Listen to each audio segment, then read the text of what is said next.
सैयदिना करीमुन सल्लल्लाहु अलैहि वसल्लम। अस्सलाम वालेकुम, welcome back to my YouTube channel एक बिग हिस्ट्री बाय आशा। वैसे कैसे हैं आप सब लोग? उम्मीद करती हूँ सब मज़े में होंगे। मज़े से आप लोगों ने आज जल्दी से उठे, आलू मंगवाए और क्रिस्पी किस्म के जो ये है ना पोटैटोज़ ये बना लें। ये बहुत ही झटपट बनने वाली रेसिपी है और शाम की चाय में अगर आप ये बना के दे देंगे तो यकीन करें सोने पे सुहागा वाला काम है और बहुत टेस्टी बनेंगे। बाज़ार से ये स्प्रिंग जो पोटैटोज़ मिलते हैं ये बहुत महंगे मिलते हैं और घर में आप 1 किलो मंगवाएँ और सारा कुनबा मिलके खाएं, बहुत मज़ा आने वाला है। मैंने माशाल्लाह तकरीबन 2 किलो आलूओं के बनाए थे और झटपट ख़त्म हो गए क्योंकि झटपट ही मैंने बनाए थे। यहाँ पर मैंने आलूओं को अच्छे से वॉश कर लिया था। वॉश करने के बाद उनके जो छिलके हैं वो उतार लिए थे। रेसिपी को शुरू से एंड तक ज़रूर देखा करें। रेसिपी में बहुत से टिप्स एंड ट्रिक्स भी मौजूद होते हैं जो आप लोग फॉरवर्ड करके देखते हैं। आप लोगों की समझ अक्ल में भी कुछ नहीं आता और मेरे पल्ले भी कुछ नहीं पड़ता। आप लोगों की पूरी वीडियो देखने से ही मुझे फ़ायदा होगा और आप लोगों को भी फ़ायदा होगा। मैं आप लोगों को हमेशा कमर्शियल चीज़ घर में बनाने का आसान फ़हम तरीका बताती हूँ ताकि हमारी घरेलू ख़वातीन जो है वो जो मर्द हज़रात बाहर जाके कहते हैं क्या बात है यार, अगले ने क्या चीज़ बनाई थी, तो वही चीज़ अगर आप घर बना के दें तो आपके हस्बैंड आपकी ज़्यादा तारीफ़ करेंगे और खुश भी हो जाएंगे और आपके बच्चे भी आपसे राज़ी खुशी रहेंगे। तो बच्चों को खुश करना है और अपने बंदों को खुश करना है तो घर में थोड़े से छुरियाँ चाकू पकड़ लीजिए और घर के चम्मचों के साथ ही जो है खिलवाड़ करना है। यहाँ पर मैंने 2 अदद लकड़ी के चम्मच लिए थे। आपके घर में भी इस तरह के अगर चम्मच हैं ठीक है, नहीं है तो डोइयाँ तो होंगी जो बच्चों पर भी अक्सर बरस पड़ती हैं माओं की तरफ से। 2 अदद चम्मचों को मैंने रखा और बीच में एक आलू रखा। अच्छे से हैंडल करना है इसको और तेज़ छुरी की धार से आपने, जिस तरह बहुओं की ज़बानें तेज़ होती हैं ना, इसी तरह जो छुरियाँ तेज़ होती हैं ना घर में, वो आपने इस्तेमाल करनी है। अच्छा, मैं खुद भी बहू हूँ। और फिर आपने आलू को पहले एक साइड से रखना है, कट करना है, फिर दूसरी साइड पलट के उसकी, और उसकी जो कट है ना आपने रेक्टेंगल शेप में लगाने। पहले वाले आलू में, इसी आलू में हमने जब सीधा रखा तो सीधे हमने टक लगाए थे। जब हमने इस आलू को पलटा तो हमने तिरछे टक लगाए थे। जो इसका जादू चेक करें ज़रा आप। सिर्फ हमने क्या किया, कोई मशीन इस्तेमाल नहीं की, कोई इलेक्ट्रॉनिक चीज़ इस्तेमाल नहीं की। 2 चमचों लकड़ी के और 1 छुरी की मदद से हमने कितना ज़बरदस्त आलू को जो है ना, वो बचपन में मिलता था ना रंग बिरंगे वाला, ऐसे ऐसे करके हम लोग खेलते थे, क्या कहते थे उसे, ज़रा कमेंट में आके मुझे बताइएगा। इस तरह से हमने आलूओं को अपने कर लेना है और ये बहुत ही मज़े की रेसिपी और बड़ी झटपट बनने वाली है। जब आप ये टेक्निक इस्तेमाल करके आलू बनाएंगे, यकीन करें आपके घर में चाहे आपके हस्बैंड हो, चाहे ससुर हो, चाहे सास हो, चाहे देवर हो, सब लोग जो है खुश हो जाएंगे और खुश होकर ही आपके साथ ज़िंदगी हंसी खुशी गुजार सकते हैं। वैसे इंसानों को खुश करना बहुत मुश्किल काम है, लेकिन मजबूरी है हम बहुओं की कि हमने इंसानों को ही खुश करना है, फिर ही ज़िंदगी हम गुजार सकते हैं। ज़िंदगी झंडवा फिर भी घुमंडवा। घुमंड तो हम औरतें करती कोई नहीं है, लेकिन नाज ज़रूर करते हैं अपने कामों पे। तो अपने जौहर अगर आपने आजमाना है और अपने आप को मनवाना है तो आपने हर कमर्शियल चीज़ को आसानी के साथ घर में किस तरह करना है वो आपको मेरे प्लेटफॉर्म से मिलता है, क्योंकि मैं हमेशा हर कमर्शियल चीज़ को बहुत आसान करके आप लोगों के लिए अपने प्लेटफॉर्म पे लाती हूँ कि आप लोग भी हर चीज़ को आसानी से बना लें। क्योंकि मैं कमर्शियल काम भी करती हूँ, आपको पता है, होम बेकर हूँ और लोगों को चीज़ें कस्टमाइज़ करके बेचती हूँ। तो मेरी कोशिश होती है कि हर चीज़ को आसान फ़हम करके बनाया जाए ताकि हमारी घरेलू ख़वातीन भी उससे फ़ायदा उठा सकें। ये देखिए कितने खूबसूरत ज़बरदस्त किस्म के कटे थे कि अरम खिज़र को तो यकीन नहीं आता, कहता मामा आपने ज़रूर कोई ना मशीन का इस्तेमाल किया। मैंने कहा जी नहीं, जब वीडियो अपलोड होगी तब देख लेना। मैं अमूमन बच्चों को पहले नहीं दिखाती हूँ कि मैं क्या कर रही हूँ, हमेशा मैं वीडियो अपलोड करने के बाद ही उनको बताती हूँ कि मैंने कैसे बनाया था, ताकि वो लोग भी मेरी अपने सेल से वीडियो देखें तो मुझे कुछ फ़ायदा हो। यहाँ पर मैंने देखे, यहाँ कोई आलू अगर बड़े साइज़ का आपको लग रहा है तो उसको आप बीच में से 2 कट कर लें और फिर इस तरह से आप इसको कट लगा लें। मैंने आप लोगों की खातिर इस वीडियो को फॉरवर्ड नहीं किया था कि आप लोगों को समझ सही तरह से आ जाए कि हमने किस तरह से आलूओं को स्प्रिंग पोटैटोज़ की शक्ल अख्तियार करवानी है। हमने 2 अदद लकड़ी की स्ट्रिप्स ली हैं। चाहे आप कोई लकड़ियाँ 2 ले लें, चाहे आप लकड़ी के चम्मच ले लें जैसे मैंने लिए हैं, चाहे डोइयाँ ले लें, चाहे कुछ भी ले लें, लेकिन इस तरह होना चाहिए कि आपकी छुरी उसके ऊपर लगे, आपके जो आपने रखा हुआ है ना कटिंग बोर्ड, उस पर जाके छुरी का जो है ना वो टच नहीं होना चाहिए, फिर उसमें स्पेस रहेगा।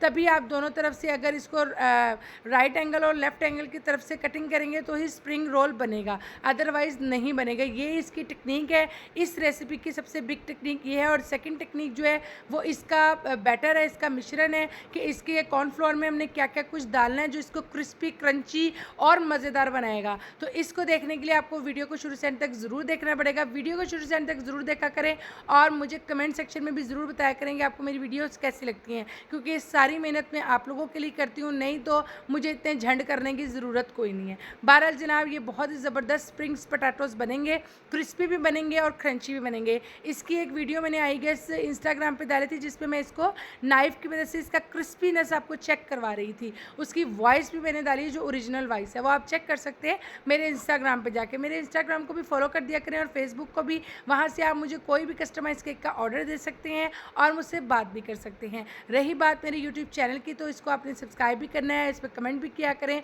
और शेयर भी कर दिया करें अपने फ्रेंड्स और फैमिली के साथ। अब टिप नंबर 2 जो है वो ये है कि हमने एक बाउल लेना है, उसके अंदर नमक डालना है। नमक ढेर सारा डालते हैं। अच्छा मेरा फंडा क्या है कि मेरे हाथ से नमक बहुत कम चढ़ता है, पता नहीं मेरे में मोहब्बत बहुत ज़्यादा है, मिठास बहुत ज़्यादा है, शायद इस वजह से, या मेरा बीपी रहता है लो, शायद इस वजह से। बहरहाल जी जनाब मैंने नमक का इस्तेमाल हमेशा ज़्यादा करती हूँ एज़ कम्पेयर टू नॉर्मल लोगों के, क्योंकि मुझे लगता है कि मेरे हाथ से नमक बहुत कम चढ़ता है। आई डोंट नो कि ऐसा क्यों है, लेकिन बहरहाल ये एक फैक्ट है मेरे साथ। हमने ज़्यादा सारा नमक डाल लेना है एक बाउल में और उसमें हमने डिप कर देने हैं ये वाले पोटैटोज़। अच्छा इन पोटैटोज़ को क्योंकि हमने वॉश करके कट किया था, तो इसके अंदर से जो स्टार्च निकलना था वो अब इस पानी के अंदर निकल जाएगा। हमने इसको तकरीबन 10 से 15 मिनट बस इस वाटर में रखना है और उसके बाद हमने इनको किसी मलमल के या कॉटन के कपड़े के ऊपर रख देना है। अच्छा ये कमर्शियल स्टाइल बनाने के लिए भी मैंने आपको दिखा दिया है कि आलू की थोड़ी सी वेस्टेज होती है। वेस्टेज क्या होती है, उसको हम चिप्स में कन्वर्ट कर सकते हैं। आलूओं को हमने चारों तरफ से काटना है कि ये एक बड़ा ज़बरदस्त सा क्यूबिक टाइप सा बन जाए, और फिर उसको हमने दोनों तरफ से इसी तरह कट लगाने, जिस तरह मैं लगा रही हूँ आपने अपनी स्क्रीन पर देखते जाना है। ठीक हो गया, और मेरे हाथों पे तवज्जो देनी है। ये आप देखें कि बिल्कुल जैसे बाज़ार में हमें सीधा चकोर आलू स्प्रिंग रोल हुआ हुआ मिलता है, ये बिल्कुल वो मैंने कर दिया है। बाकियों को मैंने नहीं किया था क्योंकि मुझे ये था कि वेस्ट ना करूँ, और वेस्ट वैसे हुआ नहीं। आलू जो इसकी साइडें उतरी थी उसको मैंने फिंगर चिप्स में कन्वर्ट कर दिया था। यहाँ पर हमारे 10 से 15 मिनट इनको मैं डिप कर लिया था। डिप करने के बाद मैंने इनको एक स्ट्रेनर में निकाला। निकालने के बाद मैंने अपनी टेबल के ऊपर अपना ही जो हमारा रोटियों का दस्तरखान होता है ना, कॉटन का या मलमल का, वो मैंने इसको बिछाया, उसके ऊपर मैंने ये रख के फ़ैन ऑन कर दिया था और ये बहुत ही अच्छे से सूख गए थे। इनको चूँकि टाइम नहीं था और अरम खज़र ट्यूशन से आने वाले थे और मुझे ये था कि बस उनके आने से पहले पहले मेरी ये रेसिपी रेडी हो जाए और बच्चे आए तो हंसी खुशी खा लें और उनको भी मज़ा आए और वो मुझे बताएंगे उनको कैसा लगा। अरम खज़र को तो बहुत पसंद आया। हमारे घर में वैसे डेली चिप्स बनती है। अब अरम मुझे फिर कह रहा था मामा वो दोबारा स्प्रिंग रोल आप कब बनाएंगी, क्योंकि इसका जो मसाला है ना वो बहुत जानदार था। अच्छा अब आ जाते हैं इसके मसाले की तरफ। इंग्रेडिएंट्स आप लोग नोट कर लें। हम लोगों को यहाँ पर चाहिए 1 कप मैदा और आधा कप कॉर्नफ्लोर। हमने जितनी क्वांटिटी मैदे की लेनी है उससे हाफ़ क्वांटिटी हमने कॉर्नफ्लोर की लेनी है। साथ में उसके अंदर स्पाइसेस जाएंगे। स्पाइसेस में मैंने डाला था नमक, पिसी हुई लाल मिर्चें, कुटी हुई लाल मिर्चें, काली मिर्चें पिसी हुई, चाट मसाला, थोड़ा सा गरम मसाला, ठीक हो गया, और वाइट पेपर्स भी मैंने डाले थे और थोड़े से मैंने थाइम्स भी डाले थे, वो भी बहुत ज़बरदस्त फ्रेगरेंस दे रहे थे। अच्छा चाट मसाला मैं नेशनल का ही यूज़ करती हूँ और गरम मसाला मैं घर में ही पीसती हूँ। ठीक हो गया, ये सब चीज़ें मैंने इसमें डाली। उसके बाद मैंने वाइट पेपर्स भी इसमें डाले और थाइम्स भी इसमें मैंने डाल दिए थे। अच्छे से आपने इसको हैंड मिक्स के साथ मिक्स कर लेना है और उसके बाद इसमें पानी डालना है। पानी डाल के इसको हमने जैसे हम पकौड़ों के लिए अक्सर बनाते हैं ना, वह इतना ज़्यादा गाढ़ा भी नहीं रखना और बहुत ज़्यादा आपने इसको वाटरी भी नहीं करना कि ये जो है हमारे स्प्रिंग्स पोटैटोज़ पे लगे ना। अच्छे से पहले हमने इन चीज़ों को मिक्स कर लिया ताकि तमाम जो मसाला जाते हैं और नमक है वो अच्छे से कॉर्नफ्लोर और मैदे में मिक्स हो जाए। उसके बाद हमने थोड़ा थोड़ा करके पानी डालना है। पानी इस तरह से डालना है, थोड़ा थोड़ा ही डालिएगा कि बहुत ज़्यादा पतला भी ना हो जाए और बहुत ज़्यादा गाढ़ा भी ना हो। हमने ऐसी कंसिस्टेंसी में रखना है जो हमारे पोटैटोज़ के अंदर लग भी जाए और रेस्ट ना करें, यानी कि पोटैटोज़ की जो हमने कटिंग की हुई है उसके जो बीच में से छल्ले बन रहे हैं उसमें ये बैटर रेस्ट ना करे लेकिन उस पर लग जाए। साथ ही हमने इन चिप्सों को पोटैटोज़ को खाने के लिए एक चटनी बनाई थी, एक सॉस बनाई थी। उसकी मैंने ली थी मायनीज़ के साथ मैंने डाली थी चिली गार्लिक और इसको हमने मिक्स कर लिया था। मायनीज़ यहाँ पर तकरीबन 3 चम्मच थी, तो चिली गार्लिक 1 चम्मच थी। अपने स्पाइस के हिसाब से आप डाल लीजिए। अगर आपके बच्चे ज़्यादा मिर्चे नमक खाने वाले हैं तो आप ज़्यादा चिली गार्लिक भी कर सकते हैं। लेकिन ये बहुत ही मज़े की सॉस बनती है और ये बन भी बहुत जल्दी से जाती है। इसको बनाने में कोई इतना टाइम दरकार नहीं होता। यहाँ पर जी जनाब हमने ये सॉस भी बना के रख ली थी। अब यहाँ पर हमारे पोटैटोज़ तकरीबन खुश्क हो गए थे तो हमने एक कढ़ाई में घी लेना है। अच्छा मैंने यहाँ पर घी में इसको फ्राई क्यों कर रही हूँ वो मैं आपको बाद में बताऊँगी, ये भी इसकी एक बहुत बड़ी टिप है। यहाँ पर मैंने जो अपना बैटर बनाया था उसमें इसको किया डिप करने के बाद चारों तरफ से मैंने अच्छे से डिप किया था कि चारों साइडों से हमारे पोटैटोज़ पे हमारा जो मिश्रण है वो लग जाए, और जब इसको उठाएं तो मिश्रण आपने देखा बाहर निकल रहा था, स्टे नहीं किया हमने। इसके मिश्रण को स्टे नहीं करवाना, इतना गाढ़ा नहीं बनाना कि वहाँ स्टे कर जाए और वो भारी भारी से हो जाए और खाने में भारी लगे। ये बहुत लाइट वेट, बहुत क्रंची, बहुत क्रिस्पी बने थे। क्रंची और क्रिस्पी कैसे बने थे उसकी सेकंड ट्रिप ये है कि मैंने यहाँ पर घी क्यों इस्तेमाल किया।